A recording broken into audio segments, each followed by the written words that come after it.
अस्सलाम वालेकुम। सुबह पाकिस्तान की हंसती मुस्कुराती और रोशन सुबह में मैं हूँ आपकी मेज़बान माहनुर कुरैशी और मेरे साथ हैं अस्सलाम वालेकुम। रिजवान अली अहमद की जानिब से सुबह पाकिस्तान की पूरी टीम की जानिब से उम्मीद करते हैं आप अपने दिन का आगाज़ कर चुके होंगे। हम आपकी खिदमत में हाजिर हैं इस उम्मीद, इस यकीन और इस दुआ के साथ कि अल्लाह करे आने वाला दिन, आने वाला वक्त हम सब के लिए बहुत सारी खुशियाँ, बहुत सारी कामयाबियाँ लेकर आए। गुजरे हुए वक्त की कोई भी नाकामी कभी पलट कर हमारे सामने ना आए। बिल्कुल प्रोग्राम का आगाज़ हम कर चुके हैं, दिन का आगाज़ भी कर चुके हैं, लेकिन कल शाम से कुछ खबरें आ रही हैं मौसम की तब्दीली के हवाले से एक बार फिर, और ये कहा जा रहा है कि 25 या 26 अप्रैल से एक स्पेल का आगाज़ होना था। महकमा मौसमियात इस हवाले से आगाह किया था, लेकिन ये स्पेल भी अपने वक्त से पहले शुरू हो गया और कल पंजाब के बेशतर अजला में बारिश हुई। तहम मैदानी इलाकों में मौसम खुश्क और गर्म रहा और कहा जा रहा है कि बारिशों का सिलसिला मजीद आगे भी बढ़ेगा और मई के फर्स्ट वीक तक बारिश की फोरकास्ट है। और बारिश के हवाले से हम प्रोग्राम में आपको अपडेट तो करते रहे हैं कि जहां बारिशें हो रही हैं और बेमौसमी बारिशें अब इनको कहा जा रहा है, क्योंकि क्लाइमेट चेंज की वजह से ना सिर्फ पाकिस्तान बल्कि दीगर ममालिक भी इन बारिशों की जद में हैं। और ख़ास तौर पर वो ममालिक जो कि एग्रीकल्चरल सोसाइटीज़ हैं वो भी इस जद में है। और हम देख रहे हैं कि इस्लामाबाद के समेत दीगर इलाकों में, मैदानी इलाकों में भी जो बारिशों का सिलसिला स्टार्ट हुआ। कि रिजवान, हम किसानों की जो प्रॉब्लम्स है उस पर भी बात करते हैं, फिर अडेप्टेबिलिटी के हवाले से भी हमने बात की है, तो हम इस हवाले से भी प्रोग्राम में बात करते रहेंगे। लेकिन इसके साथ साथ जब हम बात करते हैं किसी भी मुल्क की, किसी भी सोसाइटी की, उसकी इकनॉमिक डेवलपमेंट की, उसकी सोशल डेवलपमेंट की, तो पाकिस्तान हमेशा की तरह आगे बढ़ता जा रहा है। और हमने देखा कि पोस्ट इलेक्शंस जो गवर्नमेंट आई हैं उन्होंने भी इस चीज़ पर बहुत फोकस किया है कि जो पाकिस्तान खित्ते में एक पुरअमन मुल्क तो है, लेकिन इसके साथ साथ दीगर ममालिक के साथ पाकिस्तान के ताल्लुकात अच्छे हो, नेबरिंग कंट्रीज़ के साथ भी, साउथ एशिया में भी, इसके साथ अक्रॉस द ग्लोब भी। और इसी की एक कड़ी है पाकिस्तान ईरान के बरादराना ताल्लुकात। ईरान के सदर डॉक्टर सहेल इब्राहिम रईसी 3 रोज़ा दौरे पर पाकिस्तान मौजूद हैं। आज उनके दौरे का आखिरी रोज़ है। कल अपने दौरे के दूसरे मरहले में वो लाहौर पहुंचे और उसके बाद शाम में कराची पहुंचे। लाहौर में भी उनकी मुलाकात हुई पंजाब की क़यादत, पंजाब की वज़ीर आला मरियम नवाज शरीफ से, गवर्नर पंजाब से भी मुलाकात हुई। और इस मौके पर पाकिस्तान और ईरान के दरमियान मुख्तलिफ शोबाजात के हवाले से गुफ्तगू की गई। रवाबत, ख़ास तौर पर अगर हम अवामी रवाबत की बात की रहे तो इनको बेहतर करने के हवाले से बात हुई। अब इसी पर बात करेंगे। साबिक़ सफारतकार, साबिक़ सफ़ीर एजाज़ चौधरी साहब हमारे साथ मौजूद है। एजाज़ चौधरी साहब, अस्सलाम वालेकुम।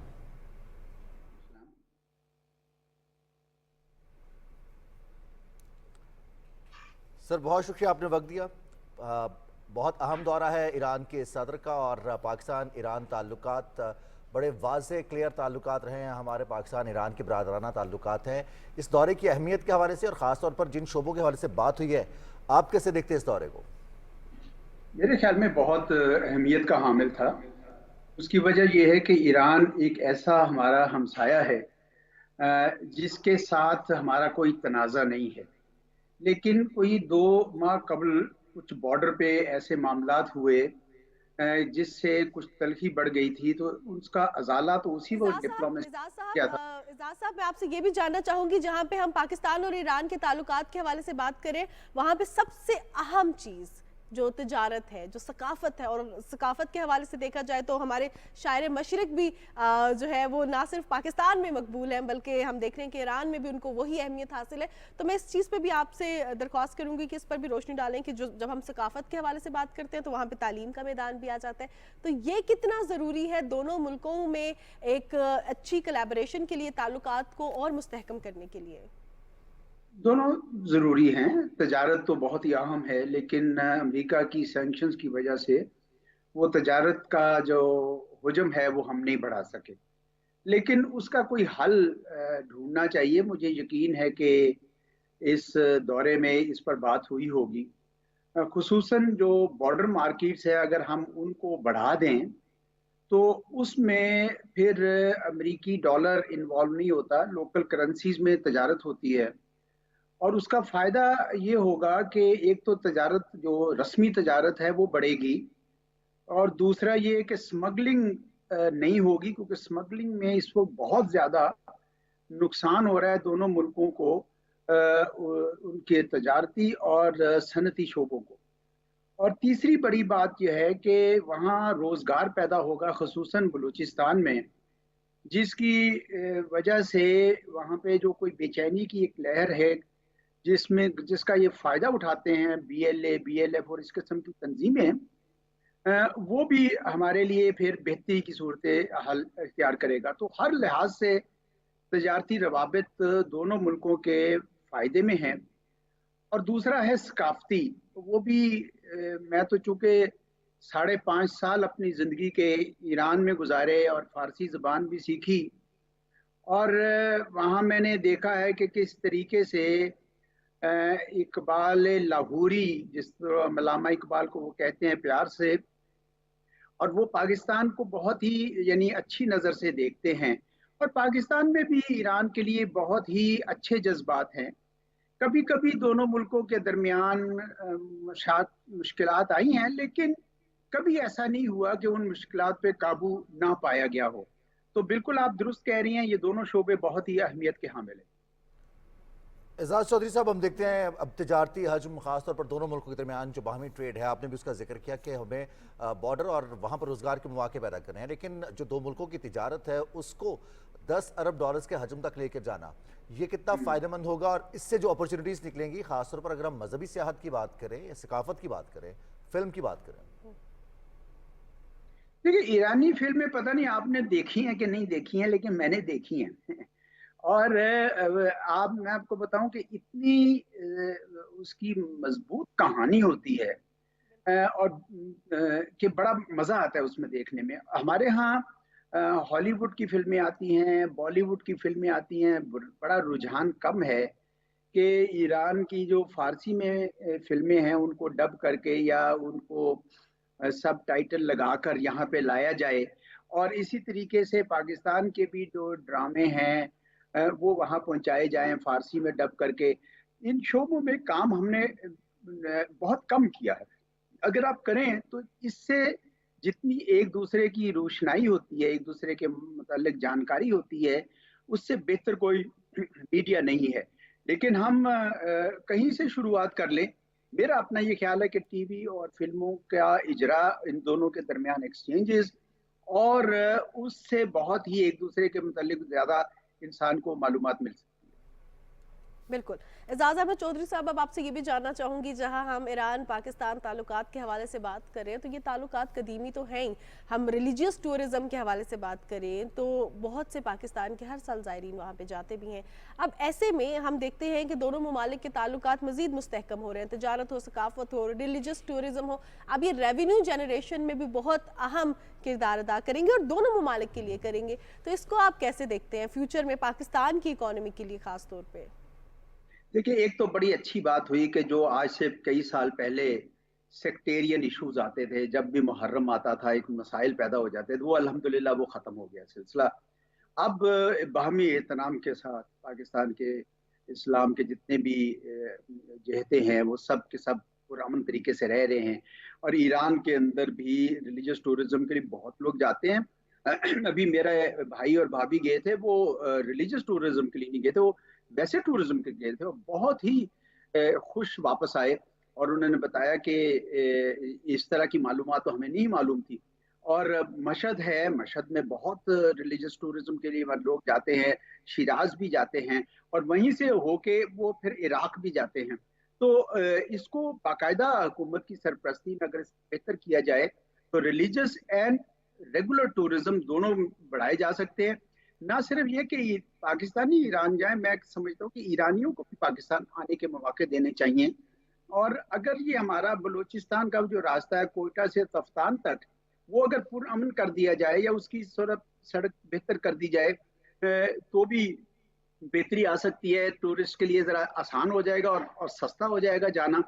फिर ये जो रेलवे लाइन है, मुझे याद है कि जब मैं ईरान में रहता रहा 90 की दहाई में, तो जब मैंने वापस आना था तो मेरा जो सामान है वो वहाँ पे मैंने तेहरान में हवाले किया उनके, और मैंने चकलाला रावलपिंडी में बाय ट्रेन उस डब्बे से खुद खोला अपने हाथों से। तो इससे आप अंदाजा करें कि रेल का भी कनेक्शन है, उसको भी अगर हम बेहतर कर सकें तो मौके बहुत है। नेबर है हमारा, ये हमसाया है हमारा। जी बिल्कुल ऐसे ही है। एजाज चौधरी साहब, सफारतकारी के हवाले से आपसे जानना चाहेंगे, पाकिस्तान का दौरा करने वाले पहले सरबराह ममलिकत है इलेक्शंस के बाद, मौजूदा हुकूमत के क़याम के बाद। कैसे देखते हैं पाकिस्तान को? सफारती लिहाज से कितनी बड़ी कामयाबी है पाकिस्तान की, और ख़ासतौर पर जो भारत प्रोपेगेंडा करता है पाकिस्तान के आइसोलेशन के हवाले से या फिर जो साजिशें वो करता है, उस हवाले से कितना बड़ा, कितना मौसर जवाब है पाकिस्तान की जानिब से ये वाला? देखिए, वो भारत के प्रोपेगेंडे की तो मैं परवाह इसलिए नहीं करता क्योंकि पाकिस्तान, ठीक है, भारत के साथ भी हम ताल्लुकात नॉर्मल करना चाहेंगे, लेकिन पाकिस्तान के नॉर्थ में चीन है, हमारे सेंट्रल एशिया यूरेशिया से बहुत अच्छे ताल्लुकात हैं। इधर पूरा एक समुंदर है, इधर लेफ्ट मगरब में ईरान है। तो इसलिए आइसोलेशन तो नहीं, लेकिन ज्यादा अहम ये बात है कि बावजूद इसके कि वहाँ पे इसराइल और ईरान में तनाव था, लेकिन ईरान के सदर ने जो पहले से तयशुदा दौरा था वो मुलतवी भी नहीं किया, और वो बिल्कुल आए। और इससे साफ जाहिर होता है कि ईरान का एक एतमाद है अपने ऊपर भी और पाकिस्तान के साथ ताल्लुकात के ऊपर भी, और ये बड़ी अहमियत का हामिल है क्योंकि इस हुकूमत के आने के बाद मेरा ख्याल है पहला ये गैर मुल्की सरबराही दौरा था। तो और ईरान तो वो मुल्क है जहाँ पे पाकिस्तान को सबसे पहले रिकग्नाइज किया गया था जब बना था पाकिस्तान। वहाँ पे हमने सबसे पहले अपनी सफारत खाना जो है कहीं बाहर खोला तो वो ईरान में खोला था। तो ईरान के साथ ताल्लुकात को मजबूत करना हमारे लिए फायदेमंद है। वो चाहेंगे भी कि पाकिस्तान के साथ ताल्लुकात उनके बेहतर हो। उनकी अपनी भी, आपको पता है कि अमेरिका की वजह से तन्हाई है थोड़ी बहुत, तो उनके लिए बहुत जरूरी है कि पाकिस्तान के साथ ताल्लुकात को तवाना करें। तो दोनों मुल्कों का मफाद है जी इसमें। बिल्कुल, और हम देख भी रहे हैं एजाज अहमद चौधरी साहब कि पाकिस्तान एक पुरअमन मुल्क है और खत्ते में जो अपने हमसाया ममालिक है उनके दरमियान भी अमन ही चाहता है। अब ऐसे में हम देख रहे हैं कि ईरान और पाकिस्तान ने जो तजारती हजम है उसको 10 अरब डॉलर तक बढ़ाने पर इत्तेफाक किया है। तो मैं इस पे आपसे ये भी दरख्वास्त करूंगी कि ये जो प्रोजेक्ट्स हैं जिनमें कोलैबोरेशंस एमओयू साइन की गई हैं उनके हवाले से बात करें कि वो कितने इंपॉर्टेंट प्रोजेक्ट हैं और उनका आगे फ्यूचर में क्या इम्पैक्ट होगा, ना सिर्फ ईरान पाकिस्तान की तरक्की के लिए बल्कि खास तौर पे खित्ते की तरक्की के लिए भी। देखिए, हम लोग एमओयूज तो साइन कर लेते हैं, लेकिन उनकी निफाज, उनकी तनफीज, उनकी इम्प्लीमेंटेशन में हम अक्सर कोताही करते हैं। मैं उम्मीद करूंगा कि ये काम इस दफा ना हो, क्योंकि इसका फिर नुकसान पाकिस्तान को पहुंचता है। पाकिस्तान के जो ताल्लुकात है ईरान के साथ उनको पहुंचता है। तो ये एमओयूज तो बड़ी अच्छी बात है, लेकिन असल बात यह है कि उनका निफाज, उनके ऊपर इम्प्लीमेंटेशन की जाए। अब ये तजारत का अगर हवाला ले लें तो तजारत करनी यकीनन मुश्किल है क्योंकि सैंक्शंस है अमेरिका की उनके ऊपर, लेकिन क्योंकि बॉर्डर मिला हुआ है तो रास्ते निकल सकते हैं, बहुत सारे रास्ते निकल सकते हैं। किसी भी करेंसी में तजारत हो सकती है, दोनों का स्वैप हो सकता है। उसका जो सामान हम भेज सकते हैं उनको, यहाँ पे वो अगर कोई अकाउंट खोल लें और हम जितना उनसे ऑयल और गैस खरीदे हैं वो उसमें हम ₹5 जमा करा दें, उसके अगेंस्ट जितना मर्जी वो चाहें पाकिस्तान से चीजें खरीद के ले जाएं। चावल जाता है वहां पे और भी चीजें जा सकती हैं। तो इस तरीके से कोई रास्ते निकाले जा सकते हैं तजारत बढ़ाने से। याद रखिए कि trade is a peace constituency, तजारत अमन की राह खोलती है। तो इस वजह से मैं समझता हूँ कि इस एमओयूज के को अब जाया नहीं करना चाहिए, इनको दाखिले दफ्तर नहीं करना चाहिए, बल्कि अब इनको जो मुतलका महकमे है उनको सामने रखना चाहिए और इसके ऊपर अमल करके कोई ना कोई प्रोग्रेस रिपोर्ट कैबिनेट को भिजवाएं वो 6-8 महीने के बाद। और हम देख रहे हैं टाइमलाइन के हवाले से पाकिस्तानी कैडर खासतौर पर वज़ीर आज़म मोहम्मद शहबाज शरीफ काफ़ी कंसर्न है टाइमलाइन पर और प्रोजेक्ट्स की कंप्लीशन मुकर्ररा मुद्दत में। एजाज चौधरी साहब, हम देखते हैं सूबाई सतह पर भी ईरानी सदर ने मुलाकातें की हैं। कल लाहौर में वज़ीर आला पंजाब मरीम नवाज शरीफ साहिबा और गवर्नर पंजाब से मुलाकात हुई।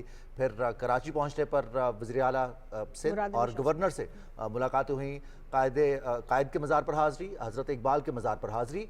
अवामी रवाबित की अक्कासी है ये जो उनके दौरे के दौरान मुलाकातें हैं, जो शेड्यूल है, कितनी मजबूती आएगी अवामी रवाबित में, ख़ासतौर पर जब हम बात करते हैं पाकिस्तानी और ईरान, ये दोनों ममालिक के रहने वाले तमाम आलमी फोरम्स पर भी एक दूसरे की हिमायत करते हैं और मुख्तलिफ जो जहतें हैं उनमें सेम हमारा अज़्म है, सेम हमारी थाट है और हमारा मौक़िफ़ भी एक ही है।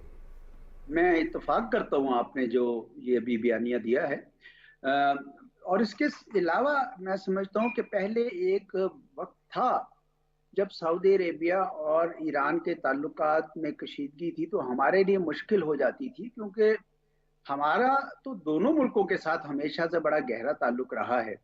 लेकिन अब जबकि सऊदी अरब और ईरान के दरमियान कशीदगी ख़त्म हो गई है और काफ़ी हद तक नॉर्मलाइजेशन की तरफ बढ़ रहे हैं, अब तो और भी वजह है कि पाकिस्तान दोनों मुल्कों के साथ ताल्लुकात को तवाना करे। आपने देखा कि सऊदी अरब के वजीर खारजा भी यहाँ पे आए और एक हफ्ते के बाद ईरान के सदर आए हैं। तो ये हमारे लिए यानी एक नया बाब खोल रहा है। मैं समझता हूँ कि इस हुकूमत का ये क्रेडिट है कि उन्होंने दोनों मुल्कों के साथ यक वक्त ताल्लुकात को बढ़ावा देने की कोशिश की है, और होना भी ऐसा चाहिए। सऊदी अरब तो देरीना दोस्त है पाकिस्तान का, वहाँ पे दो मुकद्दस मकामात हैं हम सब के लिए, लेकिन ईरान हमारा हमसाया है, सकाफती ताल्लुकात है, इतना बड़ा बॉर्डर है। तो मैं समझता हूँ कि मुल्क इस लिहाज से खारजा पॉलिसी की इस सिमत में दुरुस्त तरीके से चल रहा है। बिल्कुल बिल्कुल। एजाज अहमद चौधरी साहब, आपसे ये भी एट द एंड ये दरख्वास्त करूंगी कि इस बात पर रोशनी डालें कि जिस तरह आपने कहा कि सकाफती ताल्लुकात हैं, हमसाया मुल्क है, और हमसाया मुल्क के हवाले से फिर सऊदीया के साथ रिलेशंस देखें, ईरान के साथ रिलेशंस देखें, पाकिस्तान के अक्रॉस द ग्लोब देखें, तो एक ही चीज़ सामने आती है कि पुरअमन मुल्क है, हर जगह अमन का ही कहाँ है। तो ऐसे में अब जो नई हुकूमत है, इनके इक़दामात को आप कैसे देख रहे हैं?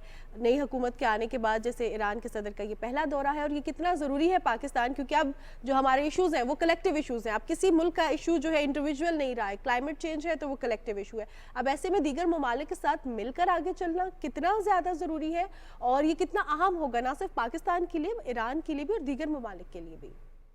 जी बिल्कुल, आप सही कह रही हैं। बिल्कुल पाकिस्तान कहाँ भी रहा है कि मिलकर ही चले, लेकिन आपके को इल्म है कि हम जिस मोहल्ले वकू में रहते हैं वहाँ मशरिक में भी मसाइल हैं, कुछ अफगानिस्तान की तरफ भी मसाइल हैं। इसलिए पाकिस्तान को बड़ी ही समझदारी से चलना पड़ता है, दानिश से चलना पड़ता है। इस वक्त जो हमारा मसला है वो खारजा पॉलिसी से ज़्यादा दाखिला पॉलिसी का है, और खुसूसन इक्तसाद का है। और मेरे ख्याल में इस वक्त मौजूदा हुकूमत की शायद सबसे अहम तरजीह भी यही है कि किसी न किसी तरीके से पाकिस्तान की मईशत दुरुस्त सिमत पर रवां हो जाए। और एक जो कदम मुझे बहुत ही भाता है, मैं उसका इजहार अपने डॉन में लिखे हुए आर्टिकल्स में भी कर चुका हूँ, कि SIFC जो है, जो स्ट्रेटेजिक इन्वेस्टमेंट फैसिलिटेशन काउंसिल बनाई है, उससे पाकिस्तान के अंदर सरमायाकारों का एतमाद बहुत बड़ा है। और ये बहुत ही अच्छी बात है। सऊदी अरेबिया, ईरान और भी जो तुर्की, चीन, इमारात जो जो उसमें करना चाहते हैं सरमायाकारी, वो बेहतर होगा। और साथ ही साथ मेरी दो तजावीज़ भी रही हैं इसके अंदर। एक तो ये है कि मैं समझता हूँ कि जो पाकिस्तान का अपना प्राइवेट सेक्टर है वो भी सरमायाकारी इसके अंदर करे, उसको भी इजाज़त दी जाए, क्योंकि बहुत सारे सरमायाकारों ने पाकिस्तान के पैसा दुबई में पार्क किया हुआ है, और उसका फ़ायदा ये होगा कि वो पैसा वापस लाएंगे और पाकिस्तान की तामीर और तरक्की में हिस्सा लेंगे। और दूसरा ये है कि मेरा ये ख्याल है कि इसकी जितने भी है SIFC को, इसका ज़्यादा ओपन किया जाए, इसको ज़्यादा तशहीर किया जाए। क्योंकि मैं कभी कभी जब आर्टिकल लिखता हूँ तो मुझे कुछ सियासतदान या कुछ लोग कहते हैं कि जनाब इसमें तो फौज का अमल दखल हो जाएगा। मैं ये समझता हूँ कि ये अमल दखल नहीं है, ये तो असल चीज ये है कि हम एक पुरअमन फिजा बनाना चाह रहे हैं सरमायाकारों के लिए, और इसके लिए सबको अपना अपना किरदार अदा करना है एजाज चौधरी साहब, और सब मिलकर काम करना जितने भी स्टेक होल्डर्स हैं मिलकर चलेंगे तो मामला बेहतर होंगे और हम आगे बढ़ेंगे। और हम देखते हैं कि अब नए फोरम्स भी इमर्ज हो रहे हैं। बहुत शुक्रिया आपके वक्त का। और खासतौर पर अगर हम बात करें जो नए फोरम्स, और ईरान ने SCO का मेंबर बना है, फिर ब्रिक्स की बात की जाए तो पाकिस्तान के लिए भी इन फोरम्स तक रसाई, पाकिस्तान के मौकिफ का पहुंचना यकीनी तौर पर बहुत खुशाइंद होगा हमारे लिए भी और हमारे खित्ते के लिए। बिल्कुल जनाब। और इसी तरह जब हम बात करते हैं बरादराना ताल्लुक की और कदीमी ताल्लुकात की, तो इसका फ़ायदा जो है सबसे अच्छी बात है कि दोनों ममालिक को होता है, और दोनों ममालिक के साथ साथ जो है पूरे खित्ते को होता है। प्रोग्राम का सिलसिला आगे बढ़ाते हैं और आज के दिन के हवाले से बात कर लेते हैं, जहां हम हर चीज़ की इंपॉर्टेंस के हवाले से आज की हैपनिंग्स भी आपको दे रहे हैं, अपडेट करें। वहाँ पे आपको बता देते हैं कि आज दुनिया भर में कसीरुल जहती और पुरअमन सफारतकारी का आलमी दिन मनाया जा रहा है, पूरी दुनिया में मनाया जा रहा है। तो इस दिन का मकसद क्या है, इस दिन को मनाने के लिए क्या किया जाता है, क्यों अवेयर किया जाता है लोगों को, इसके पीछे थीम क्या है, इस पर हमारे पास एक रिपोर्ट भी है। शिराज दुरानी ने रिपोर्ट तैयार किया, वो देखते हैं। अक़वाम आलम इस वक्त मौसमियाती बहरान, अदम मसावात, दहशत गर्दी जैसे संगीन ख़तरात से दो चार और इंसानी हकूक़ और सिनफी मसावात के मामलात में मुसलसल तनज़्ज़ुली का शिकार है। ये आलमगीर मसाइल बैनुल-अक़वामी कानून के एहतराम, वादों की पासदारी और कसीर फरीकी हुक्मरानी के मौजू निज़ाम अख्तियार करने से ही हल हो सकते हैं। अक़वाम मुत्तहिदा और इसके ज़ैली इदारों के क़याम का मकसद कसीरुल जहती मसाइल का हल और कौमों को करीब लाना ही था, लेकिन बदकिस्मती से देरीना मसाइल के हल तक ना पहुँचने की वजह से कश्मीर और फ़लस्तीन के तनाज़ात ने ख़ित्तों का अमन दाव पर लगा रखा है। इसराइल फ़लस्तीन पर हमले कर रहे हैं तो फ़लस्तीन का मसला फ्लेयर अप हुआ हुआ है। कश्मीर की जो सूरत हाल है, दोनों ममालिक के दरमियान, भारत और पाकिस्तान के दरमियान दोनों एटमी ताकतें हैं और एक बड़ा जो तनाज़ा वो दोनों की सरहदों पर मौजूद है। अक़वाम मुत्तहिदा का, उससे पहले लीग ऑफ नेशंस का ये रोल भी यही है कि एक आलमी सफारतकारी इस तरह की पैदा की जाए और एक दूसरे के साथ बाहमी हम आहंगी के साथ चला जाए ताकि जंग के खदशात कम हों और दुनिया जो है वो अमन के साथ एक दूसरे के साथ रह सके। कसीर फ़रीक़ी ताउन अक़वाम मुत्तहिदा के चार्टर की असास इसके होने की वजह और रहनुमा तस्वुर है। अगरचे ममालिक के माबैन मुसाबकत नागुज़ीर है, ताहम जहाँ मफादात मुश्तरक हों और बड़े पैमाने पर अमन दाव पर लगा हो तो इस मुसाबकत को अदम ताउन का सबब नहीं बनना चाहिए। मजमूई ज़िम्मेदारियों की तकमील के अहद नो, इंसानी हकूक़ और वक़ार को मुकद्दम रखने, मुसल्लह तनाज़ात और बहरानों की रोकथाम को तरजीह बनाना वक्त की अहम ज़रूरत है। शिराज दुरानी की ये रिपोर्ट आपने देखी और यही वो बात है जिसकी पाकिस्तान ईरान भी तायद करते हैं। अब हमारे सफारती अमला, हमारा सफारतकारी का जो मौक़िफ़ है वो भी यही है कि पुरअमन बकाए बाहमी हमें एक दूसरे के साथ मिलकर रहना है, आगे बढ़ना है और तमाम तनाज़ात का बातचीत के जरिए हल निकालना है। बिल्कुल जनाब, डायलॉग जो है वही हल होता है तमाम तनाज़ात का। और हम प्रोग्राम का सिलसिला आगे भी बढ़ाएंगे, डायलॉग भी करेंगे। कुछ बड़ी ज़बरदस्ती पर्सनालिटीज़ आज हमारे प्रोग्राम का हिस्सा होंगी, लेकिन अब वक्त हुआ एक ब्रेक का। ब्रेक के बाद वापस आएंगे।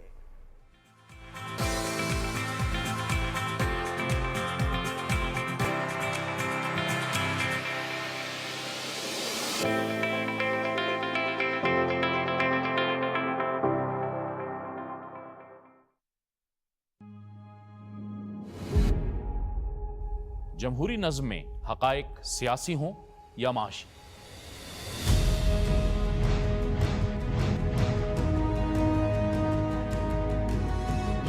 लाजिम है कि दस्तूर की हदबंदियां हों ताकि जमहूरी इदारों पर अवाम का एतमाद बरकरार रह सके।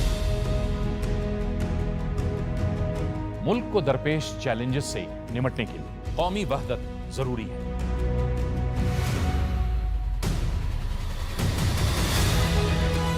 माशी तवाज़ुन, सियासी बर्दाश्त, इख्तिलाफ राय की तौक़ीर और आइन की बालादस्ती, इन तमाम उमूर से जुड़े हक़ाइक़ परखने और जानने के लिए देखिए प्रोग्राम शाहराए दस्तूर शब 11:05 हर हफ्ते और इतवार की रात सिर्फ PTV न्यूज़ में।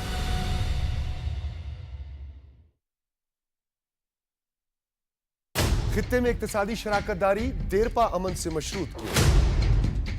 हिंदुत्व के नशे में धुत सेकुलर भारत का क्या होगा? क्या माशी गर्दाब से निकलने का वाहिद रास्ता चार्टर ऑफ इकोनॉमी है? इक्तदार की सियासत के लिए रियासत निशाने पर क्यों? इन पेचीदा मामलात और इन मुहर्रिकात को जानने के लिए बहैसियत कौम हम सबको मिलकर सोचना होगा।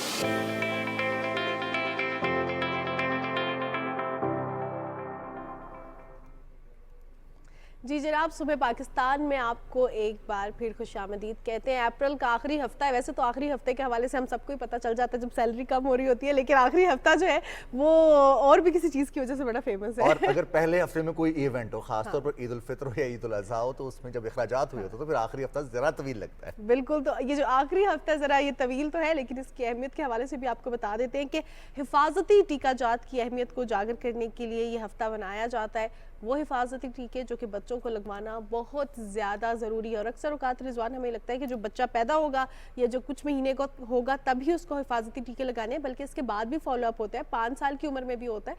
और ये सारी डिटेल्स जो है ये आपको एक्सपर्ट बताते हैं, डॉक्टर्स बताते हैं। बिल्कुल। और क्या अहमियत है वैक्सीनेशन की, खासतौर पर बीमारियों से बचाव के लिए और इम्यून सिस्टम को बूस्टअप करने के लिए? कैसे इसमें हेल्पफुल होते हैं? ये मुहिम कितनी ज़रूरी है और लोगों का इसको जानना कितना ज़रूरी है? इस हवाले से एक रिपोर्ट है, वो आती है।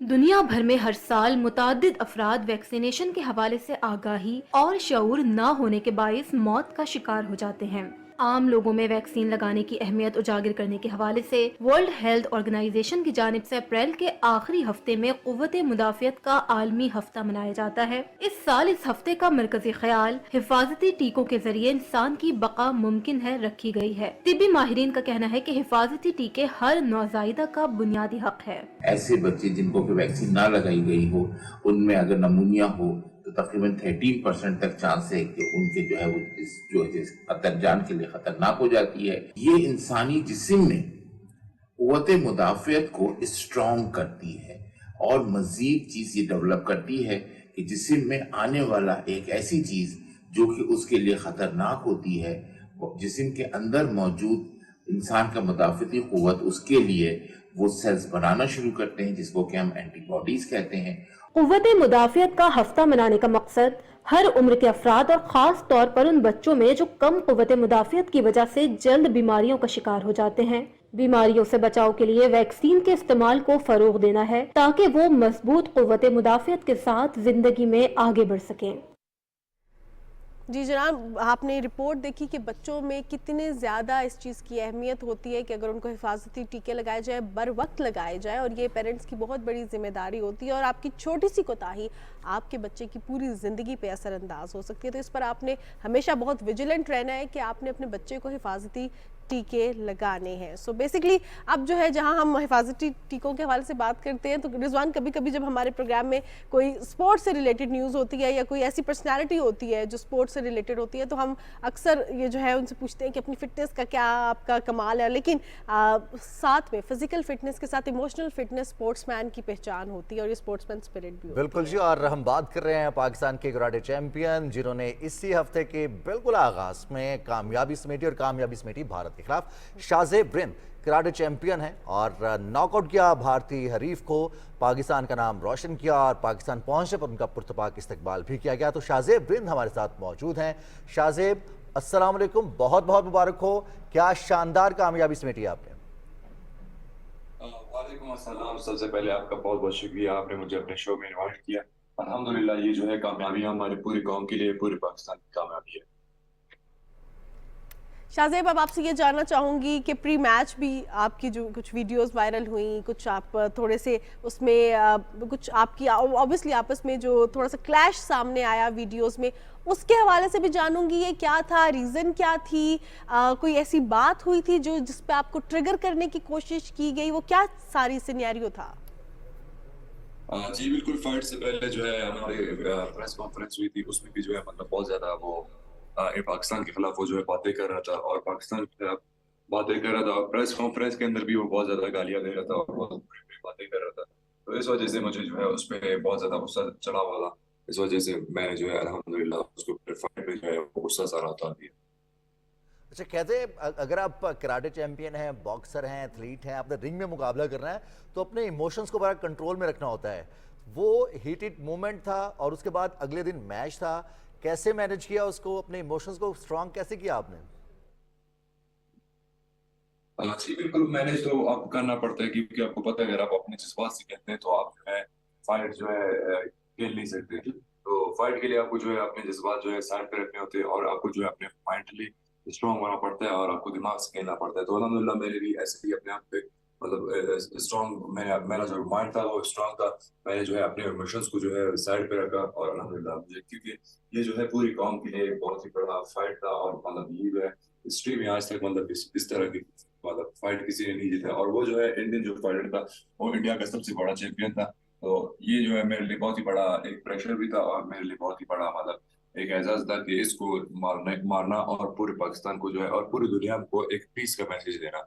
तो अल्हम्दुलिल्लाह मैं, अल्लाह पाक ने मुझे इज्जत दी और मैं इस पे कामयाब हुआ। बिल्कुल। और शाहजेब, अल्लाह पाक ने आपको ऐसी इज्जत दी कि ना सिर्फ पाकिस्तान में बल्कि हम देख रहे हैं कि इंडिया में भी आपको बहुत ज़्यादा अप्रिशिएट किया जा रहा है, बहुत से सेलिब्रिटीज़ ने आपको अप्रिशिएट किया। अब ऐसे में मैं आपसे ये भी जानना चाहूँगी कि ऑब्वियसली ये एक माइलस्टोन है जो अचीव किया है आपने, कैसा फील हुआ? ना सिर्फ अपने मुल्क में तो ऑब्वियसली पजीराई मिलती है, अपना मुल्क तो ओन करता है, लेकिन मुखालिफ जो होता है उसका मुल्क भी अगर आपको अप्रिशिएट करे तो कैसा फील होता है? जी बिल्कुल, अल्हम्दुलिल्लाह इंडिया में भी अभी वायरल है। और ये जो है मतलब मेरा जो गोल था वो पूरा मेरा गोल यही था कि मैं जो है ये फाइट को पूरी दुनिया में दिखाऊं। और अल्हम्दुलिल्लाह ये इंडिया में वायरल हुआ और इंडिया के जो सुपरस्टार्स है वो सारे मुझे मैसेज कर रहे हैं। जो बड़े बड़े के इन्फ्लुएंसर्स है, जो बड़े एक्टर्स है, मतलब जो बड़े बड़े उनकी मीडिया में है, वो सारे मुझे मैसेजेस कर रहे हैं और बहुत ही मतलब अच्छे अच्छे मैसेजेस कर रहे हैं। बहुत ही मतलब प्यारे अल्फाज में मुझे याद कर रहे हैं और मुझे कॉन्ग्रेचुलेशन कर रहे हैं। बहुत ही अच्छा फील हो रहा है मुझे। और जो मेरे इंडियन अपोनेंट था उसने भी मेरे जो वीडियो था वो भी उन लोगों ने उसने अपलोड किया था, तो उस पे जो कमेंट्स थे वो सारे इंडियन लोगों थे, क्या कहते हैं इसको, इंडियन फैंस थे, उन सब ने कमेंट किया था। तो अल्हम्दुलिल्लाह बहुत खुशी होती है ये देख के कि दोनों मुल्कों के बीच में जो है बहुत ही मतलब एक फाइट से आप कितना मतलब बहुत कुछ कर सकते हो और दोनों कंट्री को कितना आप क्लोज लेके आ सकते हो एक फाइट से। शाहजेब, बड़ी क्लैरिटी चाहिए इस चीज़ के लिए कि आप जब इतना टफ मैच हो उसमें जीतें और फिर आप अपना मुल्क, अपनी कौम के साथ साथ जो ओपोनेंट है और जिसके साथ हमारी एक तारीख भी रही हो, उस मुल्क का झंडा और उस मुल्क के सेलिब्रिटीज़ का वहाँ मौजूद होना, उनकी मौजूदगी में एक अमन का पैगाम देना, जीतने के बाद अमन का पैगाम देना, ये ख्याल पहले से था या ये भी उसी वक्त जीतने के बाद आपका ख्याल था कि हमारी पूरी कौम का ये पैगाम है कि हम जीत भी जाएंगे लेकिन हम हमारी खामोशी को या फिर हमारी अमन की ख्वाहिश को हमारी कमजोरी ना समझा जाए? जी बिल्कुल, ये मेरा पहले से एक प्लान था कि मैं फाइट मुझे जीत के फिर एक जो है एक ऐसा मैसेज देना है कि पूरे मतलब हिस्ट्री में ये वो जो है पूरी दुनिया मतलब पूरे एक हिस्ट्री में वो हो कि पाकिस्तानी लोग मतलब कितने अमन लोग हैं और कितना पीसफुल कंट्री है। तो जो इंडियन अपोनेंट था वो फाइट से पहले बहुत ही गलत बातें कर रहा था और बहुत ही मतलब उसने गालियां दी थी, लेकिन मैंने कहा कि अगर पुल वो पत्थर मारता है तो मैं उसका जवाब पुल से दूंगा। तो इस वजह से अल्हम्दुलिल्लाह वो, हालांकि अगर वो फाइट जीतता है वो कभी पाकिस्तान का झंडा नहीं उठाता, तो अल्हम्दुलिल्लाह मैंने उसका झंडा उठाया और दोनों झंडे मैंने एक साथ किए और उससे मैंने एक बहुत ही बड़ा मैसेज दिया कि we are not enemies, we are friends. तो वो एक बहुत ही बड़ा मैसेज था। तो और इंडिया के जो लोग हैं, इंडियन जो लोग हैं, वो भी इस चीज को बहुत सराह रहे हैं और इस चीज को वो कमेंट कर रहे हैं कि अगर इंडियन फाइटर जीता वो कभी ऐसा नहीं होता। तो अल्हम्दुलिल्लाह मेरा जो गोल था वो अचीव हुआ और दोनों कंट्रीज को जो है मतलब बहुत ही मतलब एक दूसरे के क्लोज आ चुके हैं और जो लोग हैं वो भी मतलब मुझे अच्छे अच्छे कमेंट्स कर रहे हैं, अच्छे अच्छे मैसेज, और मैं पूरे इंडियन जो मीडिया है उसको उस पे मैं मतलब हेडलाइन हूँ, तो ये बहुत ही बड़ी बात है। बिल्कुल। और हम इस चीज़ पे बहुत ज़्यादा प्राउड भी फील कर रहे हैं। अब जैसे आप जीते और आपकी अब हमारी स्क्रीन पर भी दिखाया जा रहा था, सोशल मीडिया पर भी ये वीडियो वायरल है कि ना सिर्फ आपने अमन का पैगाम दिया बल्कि पाकिस्तान की सकाफत को भी उजागर किया, जो कि एक बहुत ज़बरदस्त सी बात है। एक हमारी सॉफ्ट पावर है जिसको हम ओन करते हैं और बहुत ज़्यादा इस पर फ़ख्र महसूस करते हैं। अब आगे किस टूर्नामेंट की तैयारी है, कहाँ पर जाके आपने पाकिस्तान का नाम रोशन करना है और पाकिस्तान के नाम के साथ साथ पाकिस्तान की सकाफत को उजागर करना है? जी बिल्कुल, ये मेरा गोल है मतलब पाकिस्तान का जो सकाफत है वो पूरी दुनिया में शो करना और पूरी दुनिया को दिखाना कि हमारा सकाफत बहुत ही अच्छा से सकाफत है। क्योंकि आपको पता है जब भी पाकिस्तान का नाम लिया जाता है बाहर ममालिक में तो एक नेगेटिव जो है मतलब इमेज लोगों के जहन में आता है। तो मेरा ये वो था कि मतलब मैं एक जो है लोग जब भी पाकिस्तान का नाम ले एक पॉजिटिव इमेज उनके दिमाग में और ये जो है मतलब सोशल मीडिया पे और हर जगह पे वायरल है। तो इस वजह से अब जो है जो भी पाकिस्तान का नाम लिया जाएगा उसके दिमाग में जो है एक जो है पॉजिटिव इमेज आएगा और ये सॉफ्ट पावर हमने शो की है। तो अल्हम्दुलिल्लाह बहुत ही अच्छा लग रहा है। और इसके बाद जो मेरा नेक्स्ट गोल है इंशाल्लाह वो वर्ल्ड टाइटल के लिए है और अल्हम्दुलिल्लाह अभी मैं जो है वर्ल्ड रैंकिंग में नंबर 2 पे हूँ और वेरी सुन इंशाल्लाह जून में मेरी एक और फाइट है, उसमें मैं जो है कोशिश करूंगा पाकिस्तान के लिए वापस एक और बड़ा विन हासिल करूँ, उसके बाद इंशाल्लाह मैं वर्ल्ड टाइटल जीत लूंगा। इंशाल्लाह हमारी दुआएं आपके साथ है। और जिस तरह से आपने इस मुकाबले में अपने स्किल्स का, अपनी ट्रेनिंग का और अपनी पावर का इजहार किया है वो सबने देखा है और कोई नहीं रोक सकता शाहजेब ब्रेन को नंबर 1 बनने से। शाहजेब, थोड़ा सा अपने सफ़र के बारे में बताइएगा, किससे मुतासर हुए और कराटे के साथ साथ MMA फाइट और एथलीट, ये जो रिंग के अंदर फाइट होती है, इसका शौक कैसे पैदा हुआ, ट्रेनिंग किससे ली? जी बिल्कुल, ट्रेनिंग मैंने शुरू की 8 साल की उम्र में। और उस टाइम मैं जो है इंस्पायर हुआ था बहुत ही हमारे बड़े, मतलब एक एक मार्शल आर्ट्स नहीं है, इसमें बहुत ज्यादा लोग हैं, जिसमें जो है माइक टायसन हुए, खबीब हुए, प्रिंस नसीम हमीद हुए। इन सबसे मैं जो है इंस्पायर हुआ और उसके बाद जो है मैंने ट्रेनिंग शुरू की। और अल्हम्दुलिल्लाह स्टार्ट में मेरा ये कोई गोल नहीं था कि मैं बड़ा होकर ये बनूंगा, मतलब एक चैंपियन बनूंगा और पाकिस्तान को नुमाइंदगी करूंगा। ये मेरा एक ड्रीम था। ये मेरा एक ड्रीम था कि मैं पाकिस्तान का नुमाइंदगी करूं और जो है बाकी जो हमारे चैंपियंस हैं उनकी तरह फाइट करूं और जीतूं। अल्हम्दुलिल्लाह ये बिल्कुल मेरे जहन में भी नहीं था। तो मैंने मेहनत की, मतलब बचपन से मैं लगा रहा। सबसे पहले मैं नेशनल चैंपियन बना, फिर उसके बाद इंटरनेशनल कई दफा मैंने कई ममालिक में पाकिस्तान का नाम रोशन किया। फिर उसके बाद ये प्रोफेशनल जो है मुझे मौका मिला और अल्हम्दुलिल्लाह ये अपॉर्चुनिटी मैंने अवेल की। और उसके बाद अब जो है मैं इस लीग में, जो है ये जो सबसे बड़ा लीग है दुनिया का, और मैं as a first Pakistani fighter इसमें खेल रहा हूँ। और उसके बाद ये मेरा अभी 6 विनिंग स्ट्रीक है यूएसए में। 6 विनिंग स्ट्रीक है और 4 इसमें जो है फर्स्ट राउंड फिनिशेस है और नॉकआउट से मैंने जीती है। तो ये जो है एक ड्रीम है, ये कम ड्रीम इज कमिंग ट्रू। और ये जो है मतलब मैं सबको कहता हूँ, सबको मैसेज देना चाहता हूँ कि आप सब भी अपने जो है ड्रीम्स है कि you can do anything. Suggest आपको अपने ऊपर बिलीव करना चाहिए। बिल्कुल। और शाहज़ेब, आपका ये ड्रीम तो पूरा हो गया है और आपने पाकिस्तान की नुमाइंदगी तो करती है, तो घर वालों का क्या रद्द-ए-अमल आता है? फैमिली सपोर्ट कैसी थी जब आपने स्टार्ट किया? और ख़ास तौर पे खेलों के हवाले से ज़रा शुरू में कुछ जो होती है हमारा फैमिली कंसर्न रहती है कि इसको पार्ट टाइम लेके तो चलो। खासतौर पर ऐसा खेल जो एमएमए हो और जिसमें लड़ना झगड़ना ज़्यादा हो। और घर वालों को ये भी डर होता है कि बच्चे को लग ना जाए हमारे, तो ये भी बड़ा कंसर्न होता है पेरेंट्स का। जी बिल्कुल, ये तो मेरी फैमिली जो है हमेशा से सपोर्टिव रही है, मुझे स्टार्ट से ही सपोर्ट किया उन्होंने। एक टाइम ऐसा भी आया था कि मैं गेम छोड़ दिया था क्योंकि डिसहार्ट हो गया था मैं पाकिस्तान में खेल खेल के। क्योंकि आपको पता है पाकिस्तान में इतना ज्यादा खेल को जो है सपोर्ट नहीं है और ना गवर्नमेंट की तरफ से इतना सपोर्ट है, ना की तरफ से। स्टार्ट में मुझे कोई सपोर्ट नहीं थी गवर्नमेंट की तरफ। हालांकि मैं जो है इंटरनेशनल फाइट्स पे जाता था और इंटरनेशनल फाइट्स विन करके आता था। नेशनल टीम में था मैं, तकरीबन नेशनल टीम में कई साल में खेल चुका हूँ। लेकिन मैं फाइट्स विन करता था, उसका जो है कोई वो नहीं था। फाइट्स में विन करके आता था लेकिन कोई अपॉर्चुनिटीज, कोई मतलब वो उसका अच्छा सा मतलब वो नहीं था, फ्यूचर नहीं था। तो फैमिली वाले सपोर्टिव तो रहे हमेशा से, लेकिन उनको ये डर भी था कि मैं जो है अपना टाइम इसमें वेस्ट कर रहा हूँ। तो अल्हम्दुलिल्लाह मैंने मेहनत की, मैंने ये नहीं देखा कि मुझे कोई सपोर्ट कर रहा है या कोई सपोर्ट नहीं कर रहा। मैं करता गया और मैंने अपने जेब से लोगों फैमिली ने मुझे बहुत ज्यादा सपोर्ट की और अपने जेब से मैं लगाता रहा और अल्हम्दुलिल्लाह आपके सामने है आज। बिल्कुल, और मेहनत का फल मिलता है, अल्लाह ताला कामयाबियां अता करते हैं। तो शाहज़ेब, कितने घंटे ट्रेनिंग करते हैं रोज़ाना और कोई स्पेसिफिक एक्सरसाइज है, कुछ स्पेसिफिक मश्क है अपने इमोशंस को मजबूत रखने की, अपने फिजिकल ट्रेनिंग और जो एक रिफ्लेक्सेस होते हैं ख़ासतौर पर अगले के दाव पेच को समझना, क्योंकि इस खेल में भी अटैक है, उससे बचना है और फिर मौका देकर अटैक करना है, इसकी भी ट्रेनिंग है। जी बिल्कुल, ये जो है पूरा एक मतलब ट्रेनिंग होता है, रिफ्लेक्शंस की अलग ट्रेनिंग होती है।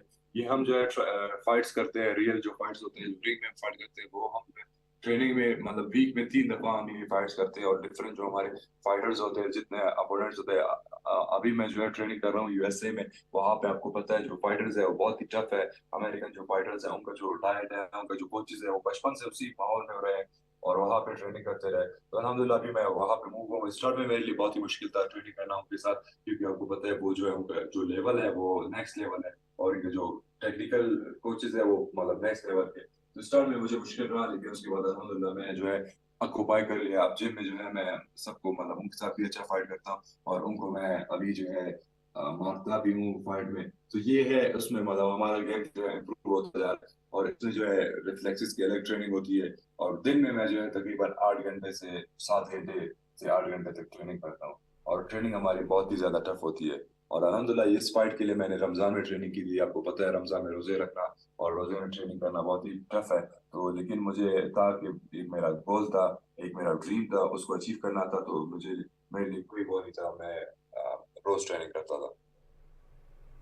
सही, जिस तरह शाहजेब आपकी टफ ट्रेनिंग है तो फिर उसका हमने रिजल्ट भी देखा, आप मेहनत का फल भी देखा। और एक सवाल जो मैं इस हवाले से सबसे करती हूँ, रिजवाना मुझ पे हंसेंगे, क्योंकि जब हम देखते हैं कि इतनी फिजिकल टफ ट्रेनिंग है तो उसमें फिर हमारी डाइट भी बड़ी मैटर करती है। फिर एक ऐसी चीज़ की डाइट के साथ साथ हमें अपनी बॉडी बिल्डिंग की तरफ भी जाना है, फिर नेचुरल वे में जाना है, क्योंकि ये बॉडी सिर्फ जो है इस तरह ना हो कि स्टेरॉइड्स के थ्रू हो, आर्टिफिशियल प्रोटीन्स के थ्रू हो। तो डाइट क्या होती है, फिजिकल एक्टिविटी तो ऑब्वियसली आपकी 8 घंटे की ट्रेनिंग है, इसके साथ साथ और क्या आपकी हॉबीज़ हैं? क्या यही हॉबी है कि जब फ्री होते हैं तो बस कराटे की प्रैक्टिस की, या कुछ और भी करते हैं? म्यूजिक, बुक्स, मूवीज, किसी और चीज़ का भी शौक है? जी बिल्कुल, हॉबीज तो मेरे यही है कि लोगों को मारना एज अ फाइट में, मतलब एज अ स्पोर्ट्स में मारना, बाकी ये नहीं कि मतलब रियल में नहीं, जस्ट एज अ स्पोर्ट्स में।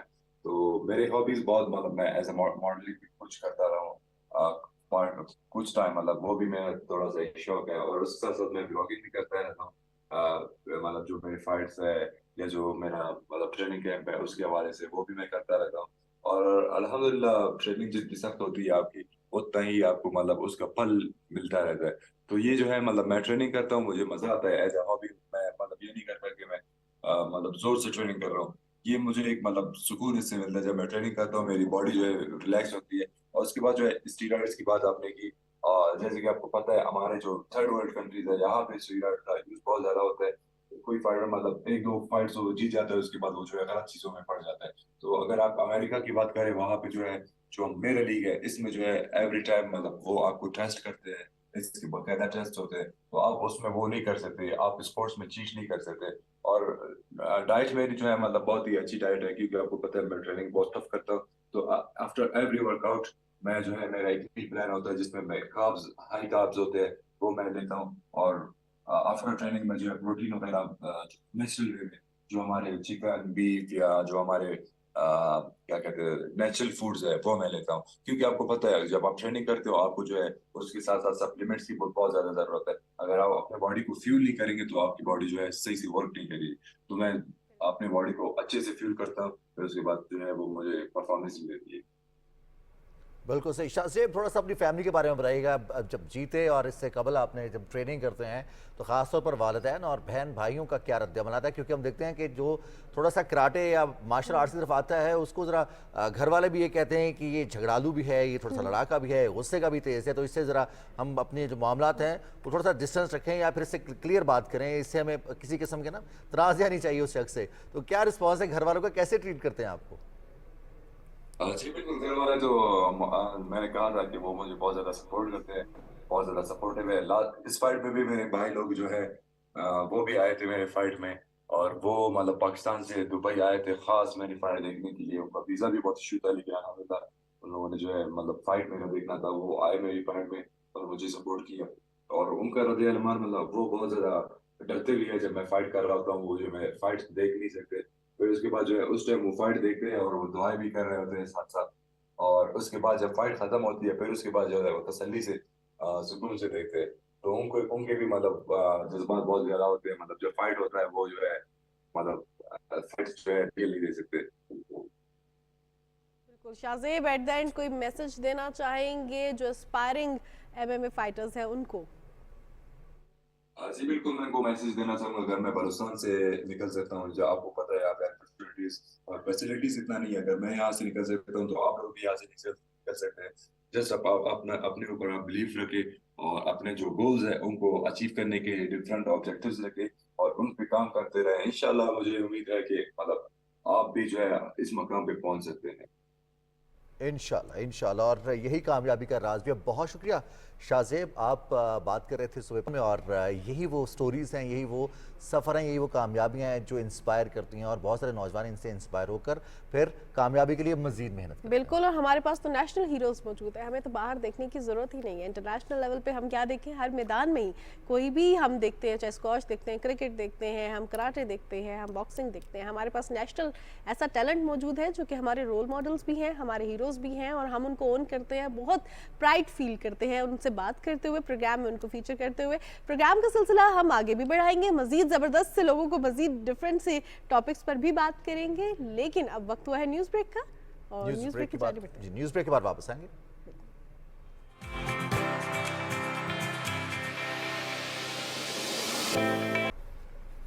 सुबह पाकिस्तान में एक दफ़ा फिर आपको खुशामदीद कहते हैं। ये जो फूल और खुशबू और लहराते खेत हैं, पर्वत हैं, पहाड़ हैं, वादियाँ हैं, ये पाकिस्तान की खूबसूरती है। और पाकिस्तान में अगर हम जिक्र करें कोई एक ऐसी नेमत का, किसी ऐसे मकाम का जो ना हो, पाकिस्तान को अल्लाह ताला ने तमाम नेमतों से नवाजा। यही वजह है कि पूरी दुनिया से सयाह पाकिस्तान आते हैं पाकिस्तान की खूबसूरती देखने। जहां हम पाकिस्तान की खूबसूरती के हवाले से बात करते हैं तो वहां पे पाकिस्तान का टूरिज्म डिपार्टमेंट भी बहुत ज़्यादा काम कर रहा है। टूरिज्म सेक्टर बहुत ज़्यादा इसको फ़रोग देने के लिए हुकूमत इकदाम कर रही है। हुकूमत के साथ साथ हम देख रहे हैं कि जो सिविक सेंस लोगों में उजागर हो रहा है वो भी इस चीज़ की नवीद है कि पाकिस्तान का जो टूरिज्म है वो मज़ीद बढ़ता रहेगा। और जहाँ हम टूरिज्म के हवाले से बात करते हैं तो वहाँ पर टूरिज्म के साथ साथ हमारी इकॉनमी भी लिंक होती है, हमारा इन्वायरमेंट भी लिंक होता है। तो टूरिज्म के हवाले से, हॉस्पिटैलिटी के हवाले से बात करने के लिए हमारे साथ प्रोग्राम में आज बड़े ज़बरदस्त से गेस्ट मौजूद हैं और कुछ तो इंटरनेशनल गेस्ट भी मौजूद हैं। सो सबसे पहले मैं तारुफ कराना चाहूँगी डॉक्टर जिहान का, जो कि dean of school of hospitality and management, university of south Florida, USA से इनका ताल्लुक है और आज हमारे साथ प्रोग्राम में मौजूद है। Welcome to the show doctor Jihan. Thank you so much. और डॉक्टर जिहान के साथ हमारे जी, साथ मियां असद जमील साहब मौजूद हैं। और पाकिस्तान में सियाहत और ख़ासतौर पर सियाहत में नौजवान क्या किरदार अदा कर सकते हैं? मियां असद जमील साहब, अस्सलाम वालेकुम। वालेकुम सलाम, thank you very much, thank you. बहुत शुक्रिया, आपने वक्त निकाला। और सबसे पहले तो हम जानना चाहेंगे नौजवानों के किरदार के हवाले से। देखें जी, नौजवानों का किरदार तो मैं समझता हूँ बहुत वाइटल है। और पाकिस्तान जैसे मुल्क में जहाँ पे कि यूथ बल्ज की हम हमेशा बात करते हैं और हम ये कहते हैं कि हमारे पास यूथ सबसे ज़्यादा है, तो मेरा ख्याल है कि पाकिस्तान को कोई चीज़ अगर टर्न अराउंड कर सकती है तो वो ये यूथ ही है। और इस यूथ में इस कदर पोटेंशियल है, जो अभी बात हुई सियाहत के हवाले से और इसमें इम्प्रूवमेंट के हवाले से, तो मैं ये समझता हूँ कि अगर यूथ को सही तरीके से इंगेज किया जाए इस सेक्टर में तो पाकिस्तान में भी और पाकिस्तान से बाहर इवन जो फॉरेन एक्सचेंज की मद में भी पाकिस्तान बहुत अच्छी अर्निंग कर सकता है। एग्जैक्टली जहां हम फॉरेन अर्निंग के हवाले से बात करते हैं तो I ask you doctor Jihan, we have beautiful cities, we have beautiful topography, so what do you think, what measures should be taken in order to promote a tourism industry in Pakistan? What youth can do about it? What government can do about it? Thank you. First of all, I just would like to tell you that this is my first time visiting Pakistan. Oh, that's so great. I've heard so many things about Pakistan, but unfortunately I never visited before. So I'm so happy to be here in this beautiful country, hospitable people. So you asked me the question, what can be done in this one? So I'll just give you the analogy of I am the Dean of School of Hospitality and Tourism Management. So I'm going to give you the analogy of a chef. Yeah. So for a chef to produce a wonderful dish, you have to have the ingredients, right? You need to also, ingredients are not enough by itself, right? The flour, the sugar, the egg, the oil is great, but it doesn't make a great cake. So what we need to do is to be able to mix them in the right order, in the right timing, and then bake them for it to become a beautiful cake. So as a foreigner to Pakistan, as a first-time visitor to Pakistan, what I have seen very, very happily that you have all the ingredients, you have the rich culture, you have wonderful cuisine, you have got beautiful landscape, natural resources, all of them are here. And also there is a lot of great implications of bring them together, mixing them together. So some of the best practices, not as a person from United States, but also originally from Turkey, I have seen both countries. I live in Florida, which is a destination. More than 130 million people visit Florida. And similarly, Turkey, now almost 50 million people visit Turkey, international visitors. What I have seen that's been done. So the tourism industry is a very big industry. So one of the things that can be done is to look at, from the macro level, into different segments of tourism. Right. So when I think about Pakistan, one of the first things that comes to my mind is cultural heritage tourism. You got amazing sites here, and on top of that, if you were to include maybe religion tourism, so you have not only the Muslim religion, but all the surrounding religions here, and they have got amazing, wonderful, great things that can be offered to tourists from all around the world. Amazing. And on top of that, sports tourism, adventure tourism, all of these things are meant to create one thing, which is experience. Exactly. So when people come from the The first time that they arrive, the image, by the way, the airport was wonderful, beautiful. It resembled me Istanbul airport, where we flew here from.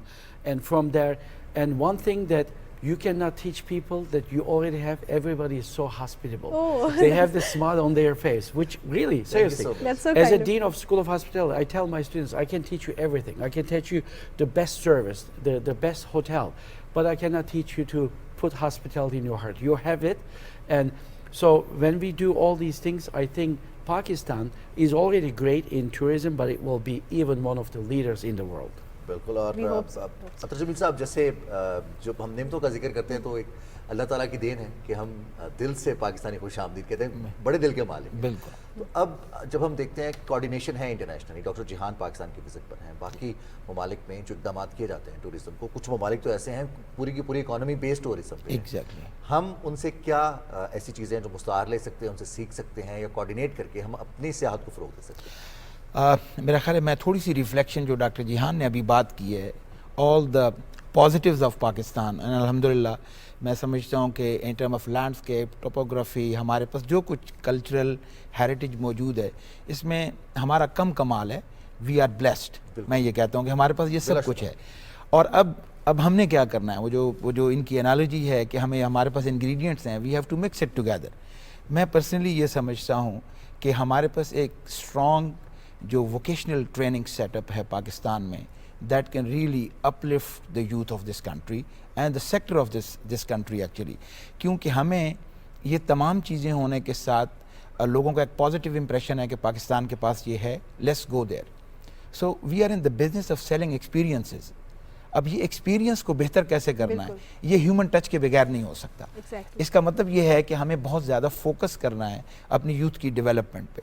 और मैं ये समझता हूँ कि इसमें आप international उन countries को अगर पिक कर लें जिन कंट्रीज़ ने टूरिज़्म या हॉस्पिटैलिटी सेक्टर में सिर्फ अपने आप को तरक्की दी है और ऊपर गए, उसमें उन्होंने सबसे बड़ा कंपोनेंट है ह्यूमन रिसोर्स डेवलपमेंट का।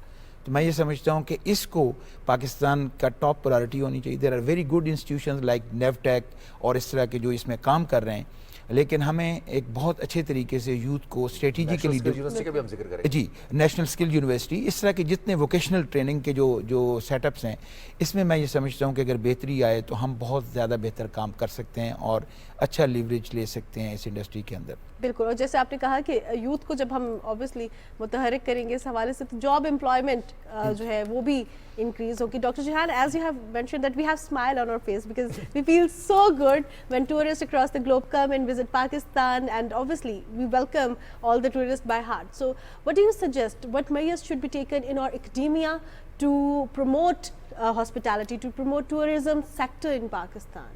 Right.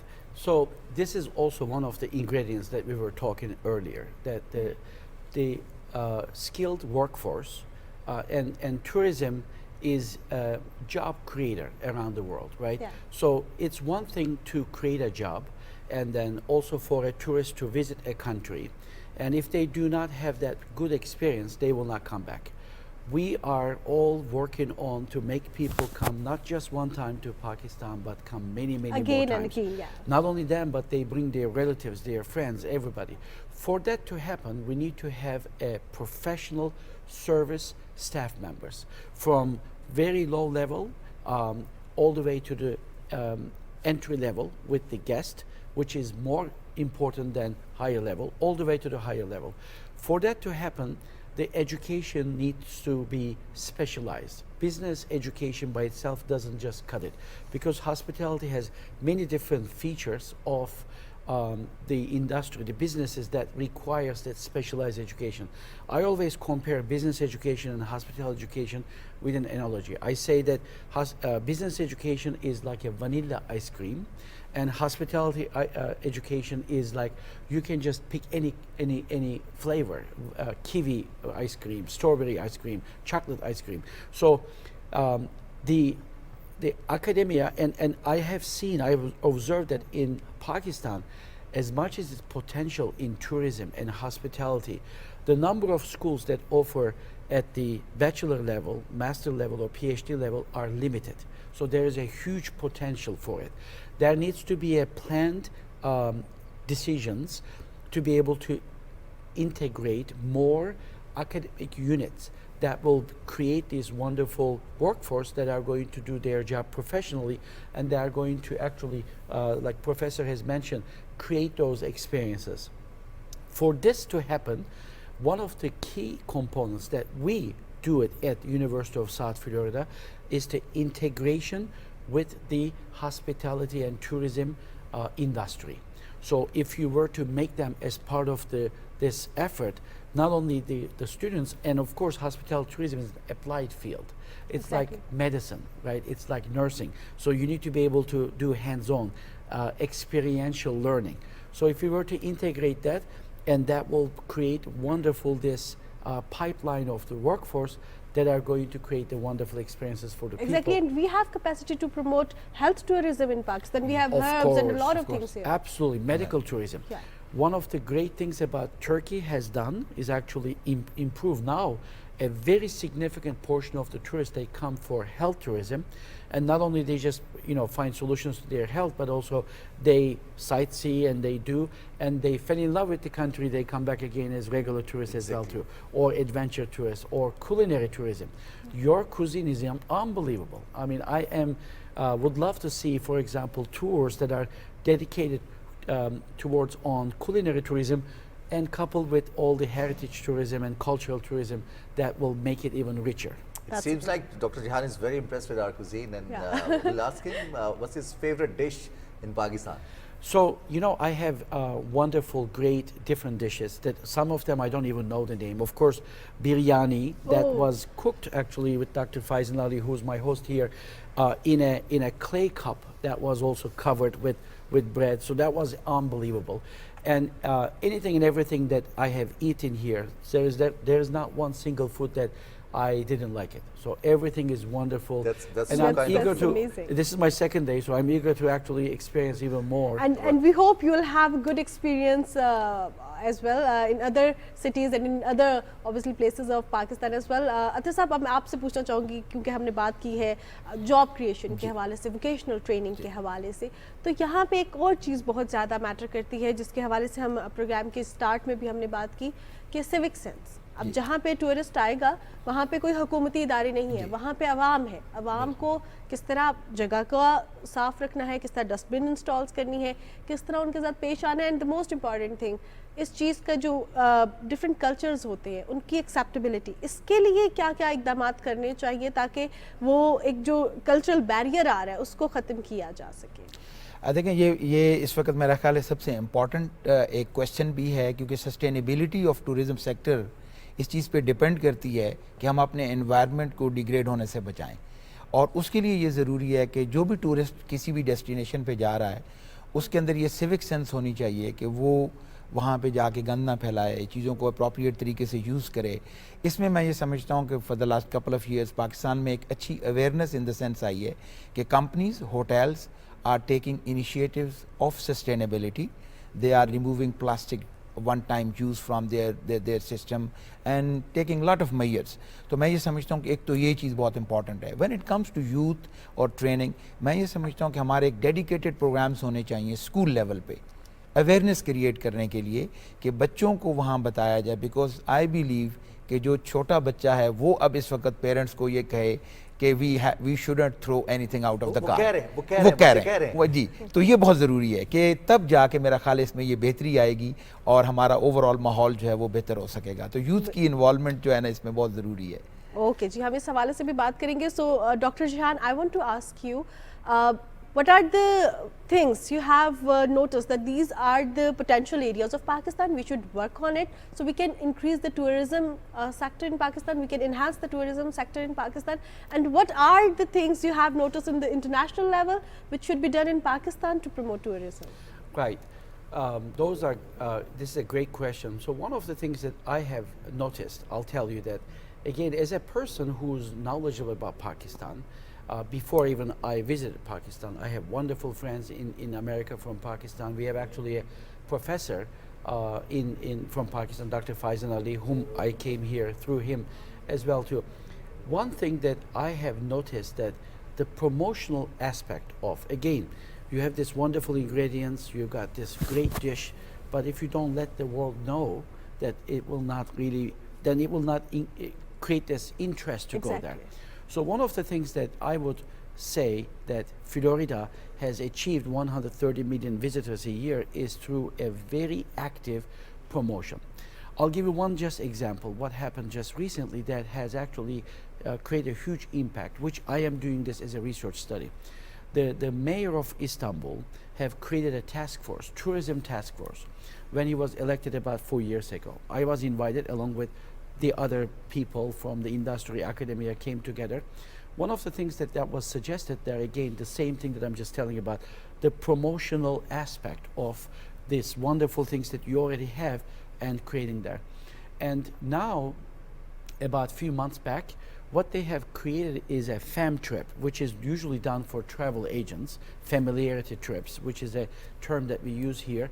They've done this fam trip for Instagram influencers or TikTok, social media influencers, to be able to take them to Istanbul 7 days and then have them experience different things and then let them free with the content that they create, and then that has. So one of the things is, again, back to this orchestrated effort for promotion. On the other things is, one of the things is to create packages. So Pakistan has, again, wonderful nature, wonderful culture, cuisine, and that can be actually created an excuse to visit Pakistan could be done through the festival, for example, festivals, right? And I'm sure that you already have wonderful ones, Yeah, a lot of. but there is many more different parts of, not just maybe some of the well-known sites, but other places that you can go there, even if you don't have anything else, that you would just go for that festival, and then you would package it out, right? You would create packages for people. Come to Islamabad for this festival, after that go to Lahore for this thing, and whatever that might be. Again, religious tourism, sports tourism is very huge. Florida has done wonderful with sports tourism, especially in the time when there is off season. Florida is a season tourism, so during the cold months, the tourism is high because Florida has a very warm climate. But during the summer times, which is very hot, so they said, okay, let's do sports tourism there. Let's do some adventure tourism. So then you create this wonderful, sustainable way. The flow of tourists come from different, and elderly people. Senior tourism, right? That's another example. Gastronomy tourism, as we have said. So all of these things are wonderful potential, and that needs to be combined together and promoted well through different channels, not just one. Like this TV show is wonderful way. Similar things, maybe snippets of it in different. And we have to streamline such things. Absolutely, absolutely. Doctor Athar sahab, हम देखते हैं कि पाकिस्तान में जब tourism की बात होती है तो जैसे प्रोजेक्शन की बात की, प्रमोशन की बात की, अभी हमने बैसाखी का मेला से